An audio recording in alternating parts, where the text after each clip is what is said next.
Au nom du Père et du Fils et du Saint-Esprit, Amen. La paix de Jésus soit dans votre maison. J'espère que vous allez bien, que vous êtes dans la paix et la joie de Jésus. Alléluia. Je vous propose de continuer le chapitre 20 de Saint Jean ce matin, ce beau matin dans la suite de la Semaine Sainte, où nous sommes à annoncer Jésus ressuscité. Eh bien oui, là, vous avez vu le titre, Saint Thomas. On en entend sur Saint Thomas qui croit que ce qu'il voit. Eh bien on va voir, on va écouter le vrai du vrai. Parce que c'est effectivement... Écoutons la parole. Après, je vous dirai quelque chose qui me paraît important à mon modeste niveau. Donc, Évangile selon Saint Jean. Nous nous étions arrêtés au verset 23, où Jésus, le soir de la Pâque, le soir de sa résurrection, va voir les apôtres. Et là, j'ai fait une vidéo sur le sujet, mais il est précisé quand même que le fameux Thomas, Saint Thomas n'y était pas. Thomas, l'un d'entre les 12, appelé Didyme, Didyme ça veut dire le jumeau, n'était pas avec eux lorsque vint Jésus. Les autres disciples lui disaient donc, « Nous avons vu le Seigneur. » Mais il leur dit, « Si je ne vois dans ses mains la marque des clous, si je ne mets mon doigt à la place des clous, et si je ne mets ma main dans son côté, non, je ne croirai pas. » Et 8 jours après, les disciples étaient de nouveau à l'intérieur, et Thomas avec eux. Vient Jésus, porte fermée, il se tint au milieu, et il dit, « Paix à vous. » Ensuite, il dit à Thomas, « Avance ton doigt ici, et vois mes mains. Avance ta main et mets-la dans mon côté. Et ne te montre plus incrédule, mais croyant. » Thomas répondit et lui dit, « Mon Seigneur et mon Dieu. » Jésus lui dit, « Parce que tu m'as vu, tu as cru, heureux ceux qui croient sans voir. » Jésus donc a fait devant les disciples beaucoup d'autres signes qui ne se trouvent pas écrits dans ce livre. Ceux-là ont été écrits pour que vous croyiez que Jésus est le Christ, le Fils de Dieu, et qu'en croyant, vous ayez la vie par son nom. Amen, alléluia. Merci Jésus. Merci à Saint Jean d'avoir écrit cette merveille. Alors,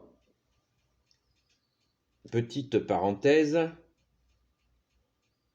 8 jours après que Jésus se soit manifesté, donc le soir de la Pâque, 8 jours après,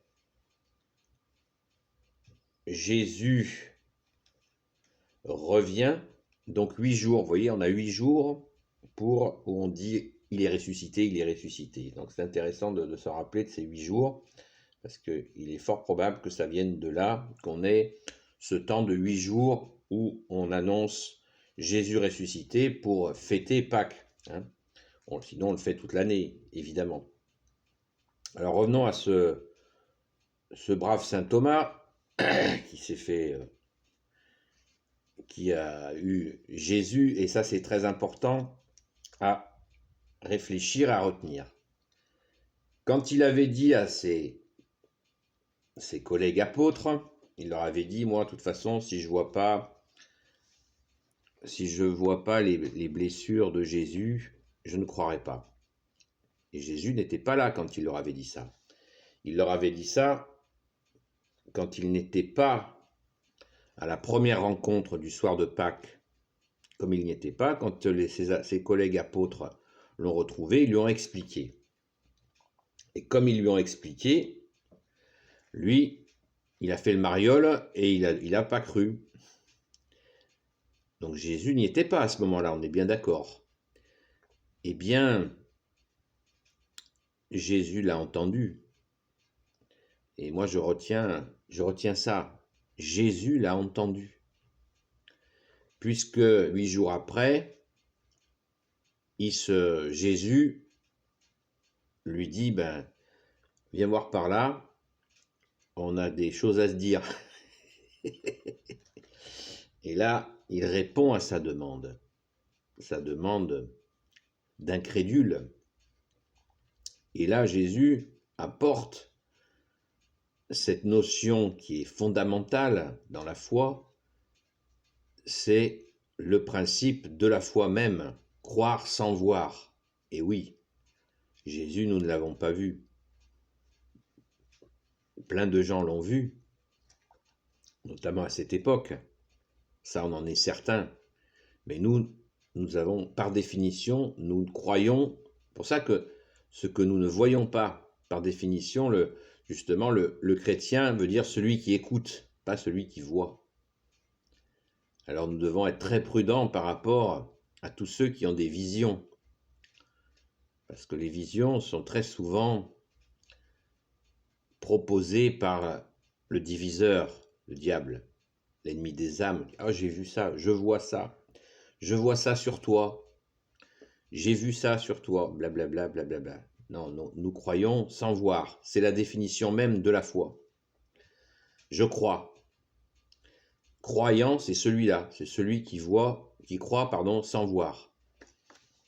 Alors, saint Thomas, on ne va pas lui faire un procès, parce qu'il y a une suite qui n'est pas forcément écrite ici, mais qui a été démontrée, encore une fois, par des recherches connexes. Quand saint Thomas voit les blessures de Jésus, il tombe à genoux et il dit « Mon Seigneur et mon Dieu ».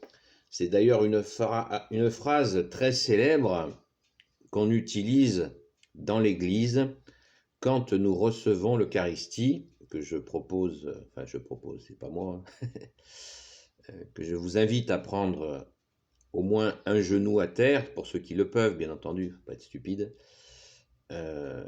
au moins un genou à terre. Et quand nous approchons notre bouche pour recevoir l'Eucharistie sur la langue, le corps et le sang de Jésus sur notre langue, dans notre bouche, eh bien, juste avant, nous pouvons dire « Mon Seigneur et mon Dieu », une façon de rappeler cette belle déclaration qu'a fait saint Thomas, qui est un bel acte de foi. Bon, il s'est fait un petit peu engueuler, mais il n'avait pas volé. Mais il y a une suite. La suite, c'est que saint Thomas a été envoyé par Jésus, et il est parti du côté de l'Inde. Et il y a en Inde beaucoup de catholiques, et c'est saint Thomas qui a évangélisé une partie de l'Inde, bien sûr. Et d'après certaines traces archéologiques, il aurait été jusqu'en Chine. Donc, on n'en est pas certain, mais des traces ont été retrouvées. C'est très intéressant de voir que quelqu'un qui doutait, ne serait-ce que même s'il s'était arrêté juste à l'Inde, c'est énormissime. Je ne sais pas si vous voyez la Palestine, et vous voyez l'Inde, ça fait une tirée quand même. Eh bien, le saint Thomas, il s'est bien rattrapé. Voilà, c'est tout à fait intéressant. Et je voudrais rajouter, pour pas être trop long, que saint Jean nous dit, donc une fois que la parenthèse est clôturée par Jésus lui-même, qui dit « Heureux ceux qui croient sans voir ». Heureux. Et si Jésus dit « heureux », ça veut dire « heureux ». Ça veut dire que cette foi est absolument, le fait de croire nous rend heureux. C'est Jésus qui le dit, heureux ceux qui croient sans voir. Je pense que nous pouvons aussi retenir ces mots, car ces mots sortent de la bouche de Jésus, qui est Dieu, du seul Messie pour l'éternité. C'est absolument, il faut bien nous l'imprimer, heureux celui qui croit sans voir.